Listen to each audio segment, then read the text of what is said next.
Monsieur le ministre, Monsieur le président de la Commission, Monsieur le rapporteur, chers collègues, ma question aujourd'hui, c'est simple. Dans cet endroit quelque peu feutré où nous sommes peu de présents, c'est quand écouterez-vous le cri du peuple? Le cri du peuple a résonné contre la loi travail, le cri du peuple a résonné contre le pacte SNCF, le cri du peuple résonne quotidiennement dans les EHPAD, les hôpitaux, partout où vous appliquez vos politiques d'austérité. Le cri du peuple résonne finalement partout où vous appliquez une politique injuste et inefficace. À chaque fois, vous vous dites « ouf, encore une loi de passé » et vous confondez passage en force avec approbation de votre politique. À croire que vous n'entendez pas les cris de colère qui remontent quotidiennement de partout en France. Il suffit de prendre les transports en commun, de discuter dans les cafés. Les gens ne supportent pas aujourd'hui la politique injuste et inefficace que vous appliquez. Non seulement ils ne la supportent pas, mais elle est souvent, malheureusement, j'allais dire, à l'origine de beaucoup de souffrances, y compris, il faut le dire, dans beaucoup d'entreprises publiques, de beaucoup de suicides. 50 suicides l'an dernier à la SNCF. Vous passez outre, vous fermez vos oreilles, un peu comme celui de l'Ancien Régime qui passait son temps à réparer des montres pendant que la Révolution montait. Cette fois-ci, le cri du peuple est de jaune vêtu. Il est fortement inédit. Il est fortement inédit parce qu'il s'oppose à votre budget. Et que vous pourrez regarder l'histoire de France, rares sont les mouvements populaires qui se lèvent contre un budget voté par l'Assemblée. Et à chaque fois que ça a eu lieu, à chaque fois que le peuple s'est opposé à des taxes injustes, à chaque fois que le peuple s'est opposé à des avantages donnés toujours plus à des privilèges indécents, toujours ces mobilisations populaires ont été les plus fortes, voire révolutionnaires. Alors oui, Monsieur le ministre, et à travers vous, je m'adresse à votre gouvernement et à Monsieur Macron, il serait temps d'entendre ce cri autrement que par des provocations, des mesures au rabais, le mépris, la répression, la division. En 2018, je voudrais rappeler, entre 2018 et 2019, quel a été justement ce budget. Il a été injuste, avantage aux privilèges, ISF, flat tax, cette année c'est la quasi-suppression de l'exit tax.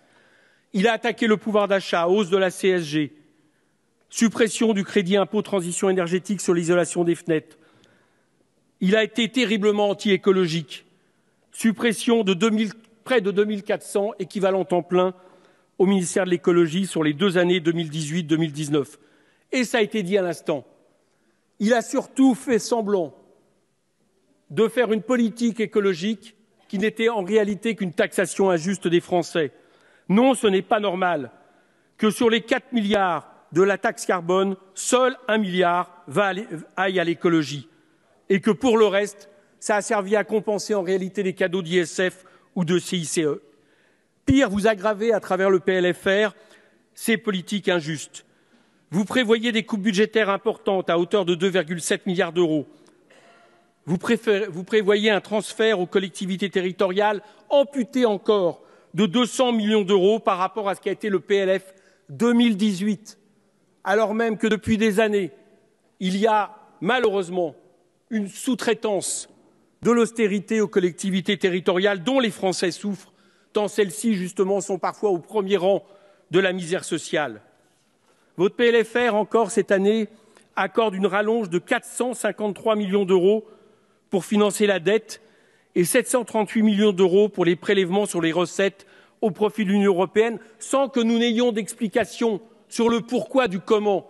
Pourquoi il faudrait mettre davantage d'argent sur l'Union européenne? À quelle fin? Plutôt que justement la mettre au service des Français, du pouvoir d'achat, des services publics. 492 millions amputez-vous sur la mission Travail-Emploi, dont 300 millions de moins pour les contrats aidés. Est-ce que vous vous rendez compte à quel point, par exemple, la suppression des contrats aidés est pour beaucoup dans ce qui est en train de se passer dans beaucoup de départements, et je pense notamment à la Réunion de mon ami Jean-Hugues Ratenon. 130 millions de moins pour la prime à l'embauche dans les PME. Continuons le bilan catastrophique de ce PLFR. 200 millions d'euros en moins sur écologie, mobilité, développement durable. Vous avez bien entendu, 200 millions d'euros en moins sur écologie, mobilité et développement durable. Je dis ça à tous ceux qui aujourd'hui, dans les bancs de cette Assemblée, se permettent de faire des leçons sur l'écologie aux gilets jaunes qui protestent parce qu'ils n'arrivent pas à boucler leur fin de mois. 200 millions d'euros en moins sur la mission recherche et enseignement supérieur, alors même que nous avons connu ces dernières années beaucoup de mouvements de chercheurs vous demandant de sauver la recherche publique, si ce n'est à votre majorité, aux majorités précédentes, mais vous continuez à aggraver le problème. Vous décidez également de réduire drastiquement les plafonds d'emploi autorisés avec une baisse de 10 800 équivalents temps plein. J'observe par exemple baisse de 3 266 emplois dans l'éducation nationale, qui montre que les provocations, les discours, la façon de M. Blanquer donne des leçons doit être ramenée à cette évidence arithmétique. Il y a encore cette année une suppression d'emplois dans l'enseignement. 3 327 emplois supprimés dans l'armée, 1 472 emplois dans le ministère des Comptes publics, 477 emplois dans la transition écologique et solidaire. Voilà le bilan de ce PLFR qui ne fait qu'aggraver en réalité ce que vous faites depuis maintenant 1 an et demi, c'est-à-dire l'affaiblissement systématique de l'État, la casse de l'État social. Je voudrais aujourd'hui, puisque nous parlons de PLFR, dire aux Gilets jaunes, et en tout cas à tous ceux qui, très majoritaires dans ce pays, contestent la politique que vous approuvez, que vous portez et que vous appliquez, quelles seraient pour notre part les mesures proposées, d'urgence proposées par France Insoumise. Car nous vous demandons un autre PLFR qui réponde à l'urgence qui se lève partout dans le pays. Et vous pouvez le faire.